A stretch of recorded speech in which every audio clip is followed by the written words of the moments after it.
Coucou les amis, j'espère que vous allez bien. Alors, en Pays-Braise, on est passé du matin avec des orages, de la pluie et de la fraîcheur à midi où il s'est mis à faire un cagnard d'enfer. Aucune transition. Bim, prends ça. Dur, hein, c'est un peu compliqué. On a un peu tendance à passer notre journée sous la douche parce qu'il fait vraiment extrêmement chaud. Mais je sais qu'on n'est pas les seuls. Alors aujourd'hui, on va se faire une recette fraîcheur. On va se préparer une recette avec des crudités et avec un houmous de mes partenaires, l'Atelier V. J'espère que vous avez vu la vidéo sur mes partenaires que j'ai fait vendredi. Si vous ne l'avez pas vue, allez la voir. Le Tour de France se prépare. On est dans les starting blocks, je vous l'ai dit. Maintenant, on attend que le camion soit prêt pour pouvoir démarrer. Allez, aujourd'hui, je vous montre ma recette. Vous allez voir, c'est tout un poème.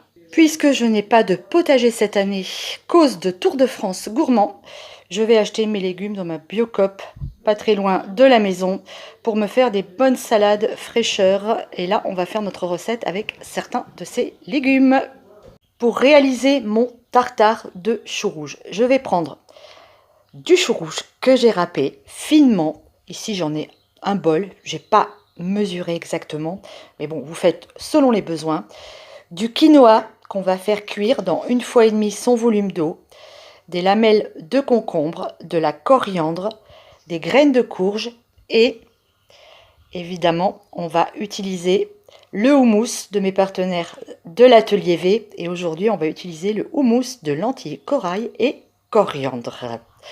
Pour la sauce, il me faut du vinaigre de riz, de la sauce soja, de la pâte tahine, du sucre roux et un petit peu d'ail.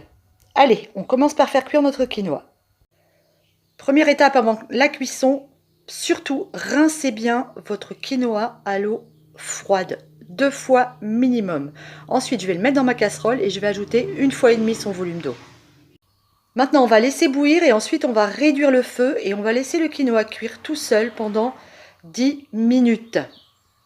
Ok, maintenant on va préparer notre sauce sésame. Donc on va mettre le sucre. On va ajouter une demi-gousse d'ail qu'on va couper en petits morceaux. On va mettre 3 cuillerées à soupe de vinaigre de riz.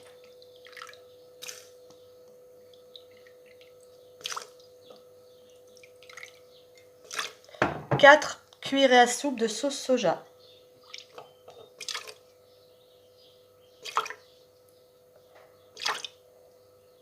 Et 4 cuillerées à soupe de pâte de sésame ou tahine.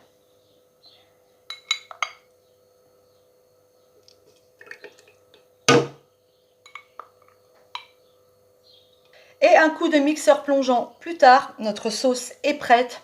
J'adore cette sauce. Je l'avais déjà faite dans une recette ancienne. C'était mon Buddha Bowl. Je vais vous le mettre dans le petit ici. Allez voir, c'était une super recette aussi. Donc ça, on réserve au frais. Ça y est, mon quinoa est cuit. J'éteins mon feu et maintenant je vais le laisser se reposer 5 minutes avec un couvercle dessus. Ça y est, mon quinoa a refroidi tranquillement. Maintenant, je vais l'ajouter à mon chou rouge et à ma coriandre. Alors, je vais essayer de mettre la même quantité à peu près de quinoa que j'ai de chou rouge. Faut pas qu'il y en ait un qui prenne le dessus sur l'autre. Je pense que là, on est pas mal. Si vous en faites cuire un peu trop, aucun souci, hein. Le quinoa, après, ça se mange facilement. C'est vraiment un aliment très, très qualitatif. On ajoute notre sauce sésame. Alors c'est pareil, on va faire petit à petit. Je ne sais pas si on aura besoin de tout. Cette sauce, c'est vraiment une tuerie. Refaites-la, vous verrez qu'avec les crudités, ça change tout. Allez, on va s'attaquer maintenant à la présentation. On va mettre notre mélange de choux et de quinoa dans un cercle. Ça fait toujours des jolies présentations, ces cercles. Alors, on n'en met pas jusqu'en haut parce qu'il faut nous laisser de la place. On tasse bien pour que ça tienne. il nous faut de la place pour mettre nos rondelles de concombre par-dessus. Alors là, on est pas mal. Vous voyez, je suis à peu près ici, un tout petit peu plus que la moitié. Une fois qu'on a fait ça, on ajoute nos rondelles de concombre.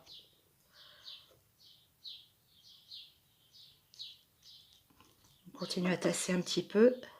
Une ici. N'hésitez pas à les couper. Moi, je les ai coupées. On va en mettre une comme ça. Ouais, pas trop que ça fasse non plus. Voilà. Et par-dessus ça, on va mettre notre houmous,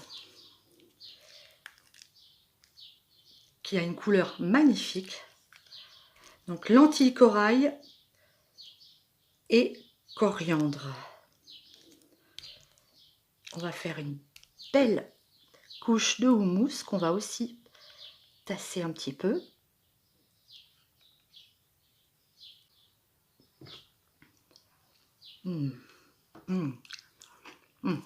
Un délice.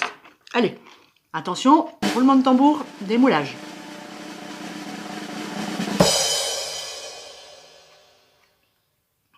Sublime. On va rattraper un petit peu ici. Ok, c'est parfait.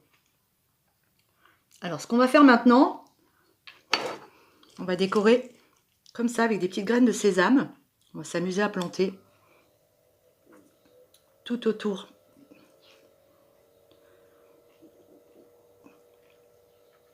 Hop! Et puis, je suis allée au jardin, dans ma jachère florale. J'ai été me récupérer des fleurs de bourrache, qui sont des fleurs comestibles et qui permettent de faire des décors absolument fantastiques. On est pas mal du tout. On va en mettre une au milieu. Regardez ça comme c'est joli. Et puis je vais en mettre aussi un petit peu tout autour de l'assiette pour la décoration. Voilà les amis, ce tartare fraîcheur est terminé. J'espère qu'il vous plaît. Moi je le trouve absolument magnifique. Et je sais qu'il va être en plus très bon. C'est vraiment très joli. Ça fait vraiment de très belles entrées d'été. Maintenant on va déguster. Je vous mets le lien de l'atelier V. Ça me fait bader. Sous la vidéo, allez voir un peu ce qu'ils font. Vous allez voir, ils ont vraiment des produits super sympas. Alors la bourrache, ça se mange. J'aime bien les fleurs, moi aussi. Je trouve ça vraiment sympa dans la cuisine.